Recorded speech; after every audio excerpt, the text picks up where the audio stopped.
جس کی فکر صحیح ہو اس کی گفتار میں سچائی ہوتی ہے اور کردار میں اخلاص۔ قدرت نے دماغ کو دل سے اونچی جگہ دی ہے، اس لیے جذبات کو ہر حالت میں تمیز کے تابع رکھنا ضروری ہے۔ دنیا عاقل کی موت پر اور جاہل کی زندگی پر ہمیشہ آنسو بہاتی ہے۔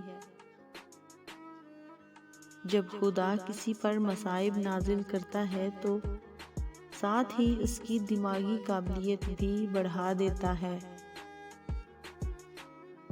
دولت عورت کے پیچھے آتی ہے۔ دولت مند ہونا چاہتے ہو تو عورت کی قسمت کو اپنے اوپر اوڑھ لو، یعنی اس کی حیا اور اس کی پارسائی اوڑھ لو تو عورت کا رخ آپ کی طرف ہوگا۔